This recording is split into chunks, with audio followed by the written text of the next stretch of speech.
Log 2, Tuesday, February 18th. For almost the whole day, I did not know what to think. Didn't know what to do. This was beyond anything I have ever heard or experienced. This was the stuff of fantasy, horror, nightmare. Yet, I was living it. Why was this happening? Who or what was causing this? I didn't know. But what was really scaring me was, what's next? It had given me 7 days. 7 days of terror, 7 days of horror. And if it was going to be anything like the first night, 7 days of death. I had to solve this, to stop this. So, I began where it all started. After I was finishing completing the first log, I asked it, "Who or what are you? And why are you doing this?" I was hoping for some sort of answer. I waited for a pop-up or another dialogue box to show, but nothing came. But that didn't stop me from continuing. "Oh, come on! Please just answer me!" Nothing. "You can't do this to me. Just please answer." Still nothing. I took a slow breath and said in a low voice, "All right, look, I don't know who you are or what you want, but if you want me to play this little sadistic game of yours, at least give me some hints. Will I be dealing with Jeff again or something else?" I waited. Nothing. I sighed, letting my head hit the desk in exasperation. A beep came from the monitor. My head jerked up. The dialogue appeared. "No, you will not see Jeff again," it said. Finally it talks. Then what's coming next? And please tell me, who are you? The text disappeared and the cursor blinked for a few seconds. "I cannot tell you." "Can't tell me who's next or who you are?" "Both." "You have got to be kidding me. Do you know what you're already putting me through? Huh? Do you? Because last night I just witnessed my whole entire family get slaughtered by some smiling maniac. And what's worse, I got slaughtered too. And here it is, the next day, and I'm somehow still alive and breathing. Now please, answer my damn questions." The box remained empty for a few minutes. Then, slowly, text began to appear. Each word was typing slowly, allowing me to follow along. "If there is anything you should know about what is going on, mortal, it is that has and will happen. You choose." "What? What are you talking about?" "You ask and you receive, despite the warning you were given. So, respect me." "Oh, come on, really? You call that a warning? You freaking gave me a cryptic message. How was I supposed to know what you were talking about?" "That wasn't a warning. You freaking bunch of letters. Who are you?" "You still show no respect. And for that, I will no longer speak to you until next time. After today, perhaps you will learn to choose your words carefully. You will survive longer that way." True to its word, it didn't speak to me again that day, and hopefully tomorrow it will. But trust me when I say this, I learned my lesson. For the rest of that day, I tried to live it normally. I didn't bother trying to tell anyone what happened because I knew no one would ever believe me. No matter how hard I tried to convince them, I went to my classes as usual and tried to act as though everything was normal. I was anything but normal. I had no doubt that several people were looking at me funny as I sat down in each class. I was constantly looking over my shoulder, looking for anyone or anything out of place. The first couple of classes went by normally. I started to relax. I began thinking, maybe these nightmarish creatures will only attack me when I'm at home. Like I would ever be that lucky. The last class of the day came, and I was halfway through. The boring science lecture when I heard it. A girl's playful but dark singing. "Ring around the rosy." Rosie. My eyes widened. Oh, crap. I casually looked around. No one in the classroom was singing. In fact, no one seemed to hear it. Pockets full of posies. Where the heck is that coming from? I tried to find the source of the singing, but there was nothing. Just as fast as it started, the singing stopped. What? Why did it stop? I didn't find out. Later, the moment of truth finally arrived. As I pulled into my driveway, I was dreading what I may find waiting for me. Have my throat slit and my blood drained by Jeff, the killer who had been bad enough. How on earth was I supposed to cope with another freak? It was 6 in the afternoon when the sun had nearly set. After what had happened, both the first night and at school, my mind was in overdrive. I was jumping at the sound of every broken twig, every scuttle of the bush, and every little squeak made by an animal. In other words, I was completely paranoid. When I reached the back door, I peered through the glass. I couldn't see anything out of the ordinary inside, nor did I hear anything. Taking a deep breath, I entered. So far, so good. Nothing wielding a kitchen knife jumped out. No sadistic singing greeted me. Maybe I'm starting to get a little too paranoid. Oh, hi, Jay! My sister's voice greeted me. Ah! I cried as I fell back out of the door. She gave me a startled look. You alright? Yeah, I grumbled, getting back to my feet. Jeez, I so did not need that. I brushed myself off. Man, that was embarrassing. I haven't even seen what might kill me yet. I'm already nearly dying of fright for my sister. Why did you do that? She asked. You startled me, that's all. No, she did more than startle me. She cocked her head. Since when did you ever get startled? Just now, I said as I pushed past her. I had no need to explain myself to her. She couldn't begin to understand what I was going through.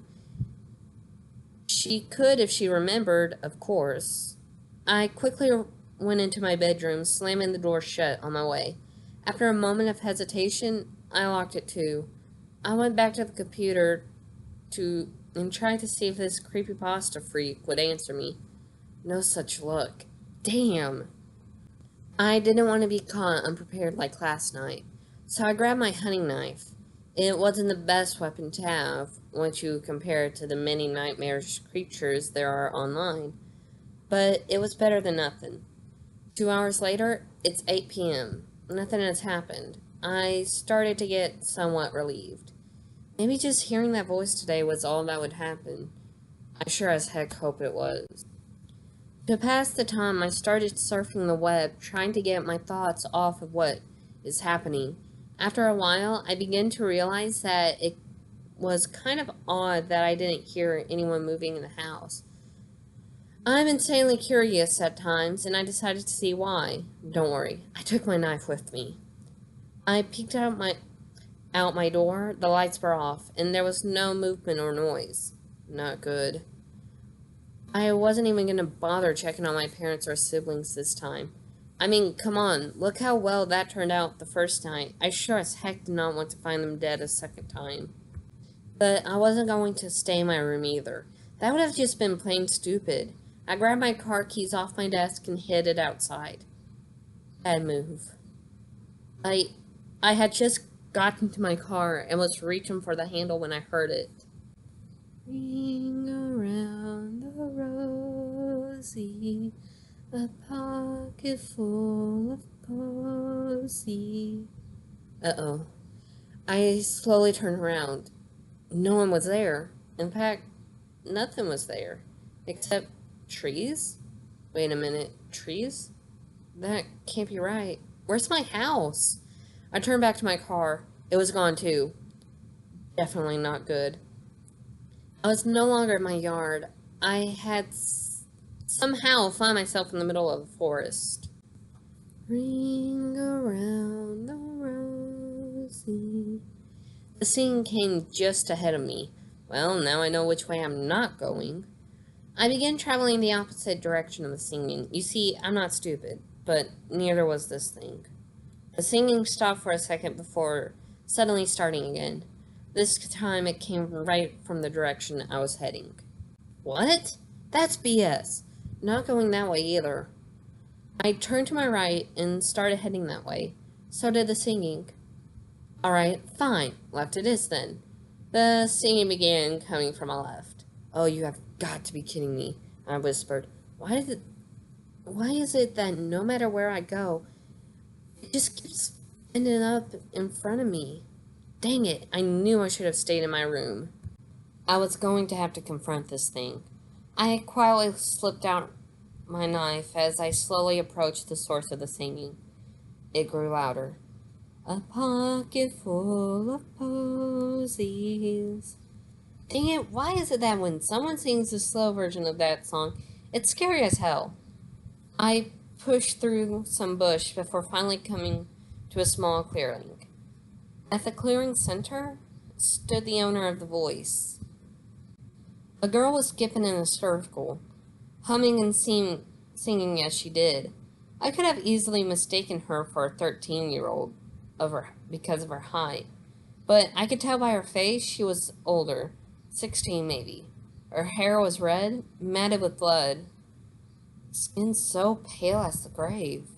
She wore a torn jacket and a tank top with bloodstains. Her feet was muddied and bare. Her face, crap, she had blood dripping down from her lips. Her right eye was covered by her hair. Her left eye was gray and fog. In the middle of the circle, she was dancing and laid a shovel. There was dry blood on its tip. Oh crap. I knew who this was. I had just finished reading her story on Creepypasta, seconds before the pop-up had appeared the day this all started. Her name was Teresa Lauer, but she was commonly called by a different name. Tiny Terry, I breathed in horror. She stopped humming and began to grin at the mention of her name. Oh no. Why, hello there, she giggled. Oh crap, there. I didn't say anything. Couldn't say anything, because, unlike Jeff, this thing scared me in more ways than his twisted smile ever could. I pocketed my knife before she could see it. I realized it wouldn't do me any good here. You can't kill someone who's already dead. Would you like to play a game with me? She asked. Building what little courage I had.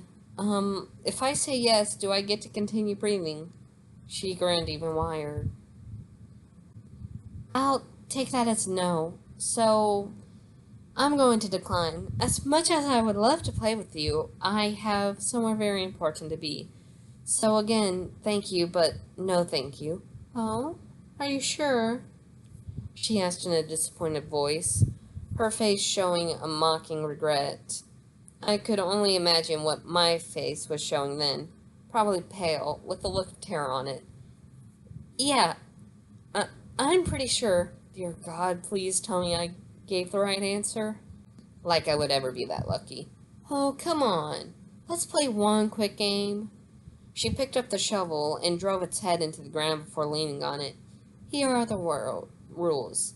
Ugh, terrific. We will be playing a different version of hide-and-go-seek. I'll count to 20 and you hide. If I find you, she patted the shovel, you get to talk with Mr. Shovel here. She giggled. If you try to run away, Mr. Shovel still has a word with you. Oh, jeez. I remember reading this in the story the day before. She did the same thing with the 3 other guys before me. She told them that at least one of them she would find would live. She had lied, of course, but she had given the guy a running chance. Unfortunately, in my case, instead of 3 guys there, I was only one. And what's worse, that one was me. I'm so dead. She closed her eyes and began to count. 1, 2... I didn't stick around to hear 3. I bolted. As I ran, I recalled how the 3 characters from the original story had done the same. They were dead now. I grounded to a halt as soon as I was out of earshot of counting.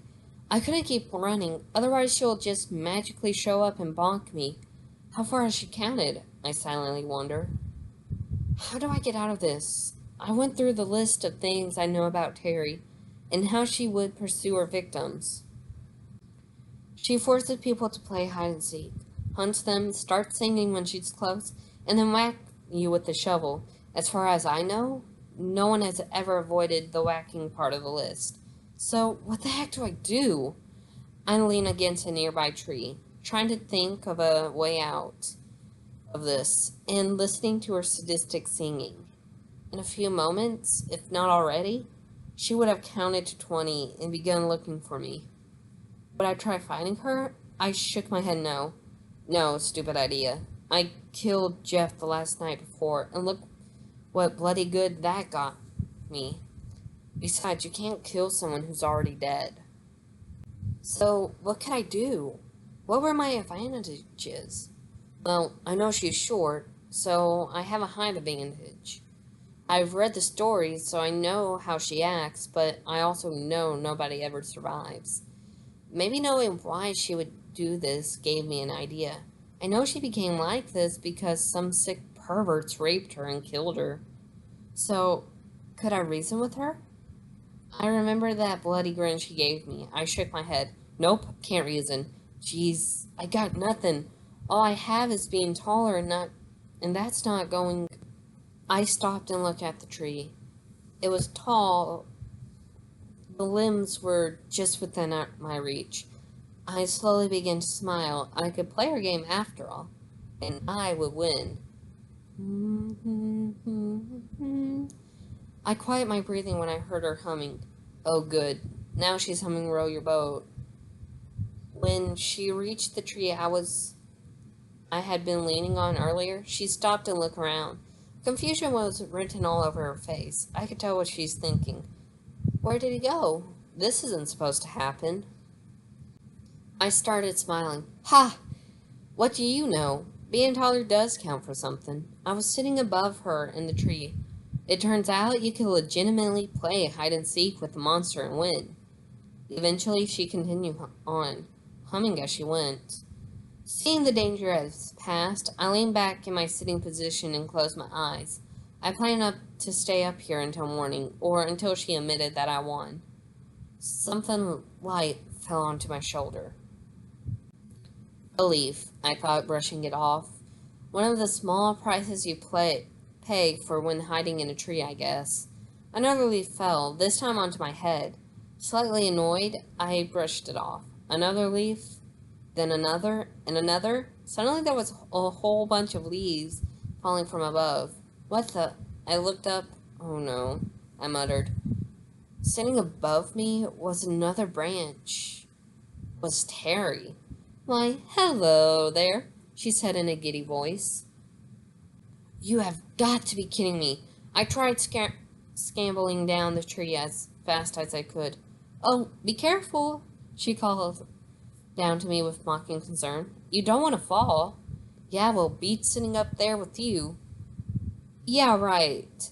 You think I can't climb a tree? My foot slipped on one of the branches. Oh, I cried as I fell 10 feet. I landed on my back. Oh, jeez. Did that hurt? I groaned. I quickly checked myself over. Fortunately, it didn't feel like I broke anything, just got the wind knocked out of me. Not so fortunately, I didn't see Terry in the tree anymore. Huh? Where did she go? Ring around the rosy, a pocket full of posies. I just had to ask, didn't I? I quickly sat up. Looking around, I could hear her, but I couldn't see her. Ashes, ashes. Oh no. I knew what would happen when she got to that part of the song. My death. I had to think of something fast. Running wouldn't do me any good. I had to have an idea, but I knew it was a long shot and it probably wouldn't work. We all... I have to try. Fall. Here it comes. Have you ever got the feeling that somebody was watching you? That it tears you apart until nothing is left, I blurted out, closing my eyes. I expected the shovel to come swinging down and unlock two of this nightmare, but it didn't. Surprised, I slowly opened my eyes. Terry stood with the shovel raised above her head. A few more seconds, and she would have brought it down. There was a look of surprise on her face. "What did you say?" she asked. I knew if I had any chance of getting out of here alive, I needed to keep her talking. "I think you know what I said, but I'll say it again anyways. Have you ever got that feeling that somebody was watching you, that it tears you apart until there's nothing left?" It was the same question she had asked one of her early victims. She stood transfixed by what I said. She doesn't know how much I know about her, I realized. I don't know. I know why you do this, Terry. And why that I'm seeing. And I know that what I'm seeing in front of me right now isn't the real you. She frowned, the shovel slightly lowered. "What do you know about the feeling? How could you possibly know anything about me?" "I know a lot. I know that you weren't always like this. You had a happy life, a good friend, and it was all wrongfully taken from you. That's something you could have just read from the newspaper article about me," she murmured, and began to raise the shovel again. "If that was so, could I have known about the paranoia that you had the whole day prior to your death? Could I have known how you felt when Will told you that she would be home alone the day you died? That did it." She lowered the shovel again, gaping. "How? Doesn't matter how I know." She opened her mouth to say something, but I didn't let her have the chance. "What you're doing right now, Terry, is wrong. You have to do these things for the wrong reason. You don't know anything. You don't know what I do. I do this because you enjoy it, and you want revenge for what the three men did to you and Will." She didn't answer. She just stared. "Tell me, will she be happy with you doing this? Happy that you're taking your revenge on the innocent?" I asked. But it doesn't really matter now, does it? I'm here. I hide. You found me. So, who am I to tell you differently? I'm just some nameless, soon-to-be victim of yours. Who knows what will happen? Just like the fact that the three men who did this to you are still alive and smiling. And the three boys who didn't do this to you are now 6 feet under.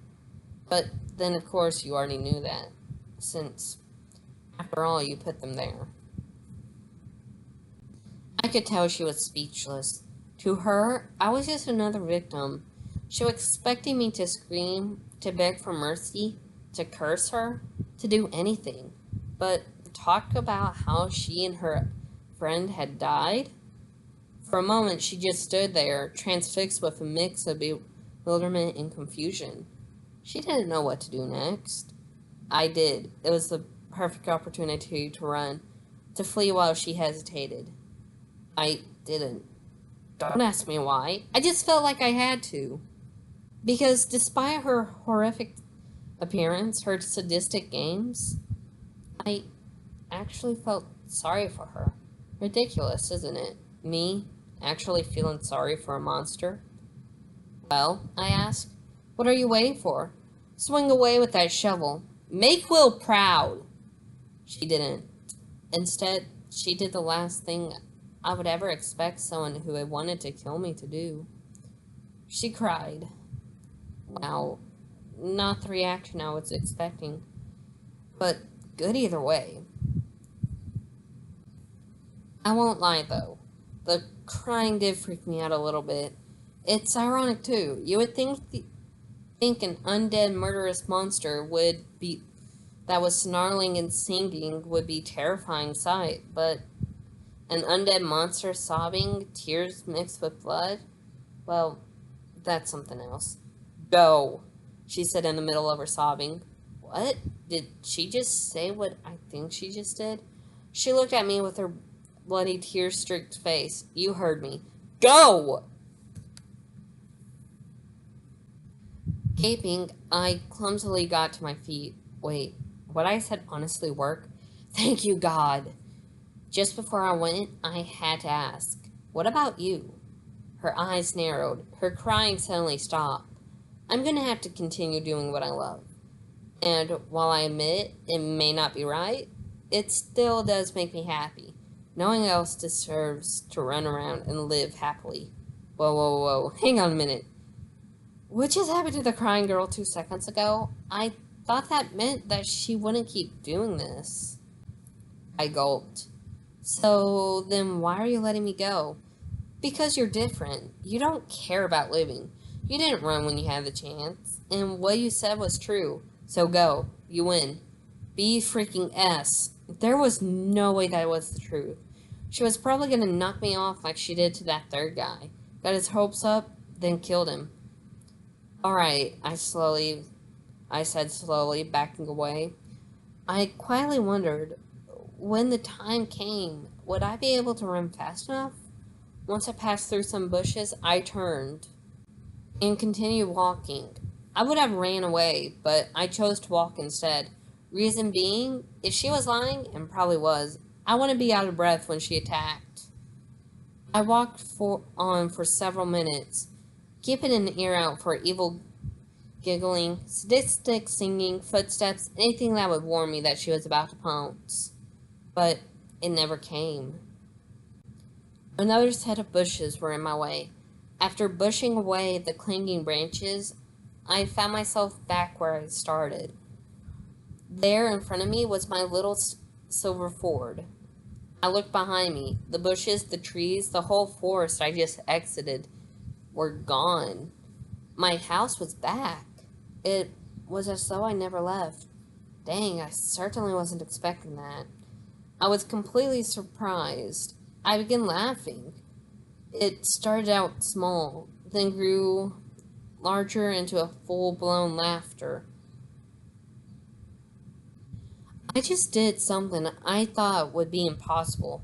I just survived a creepy pasta story. I couldn't stop laughing.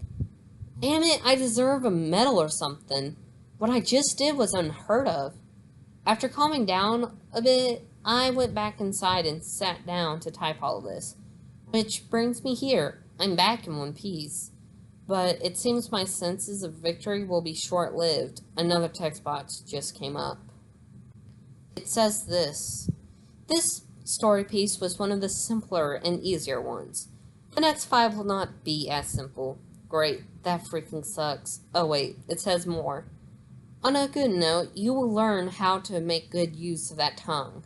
Be sure you do so once we speak again. I look forward on giving your third part tomorrow. Oh crap. Good night.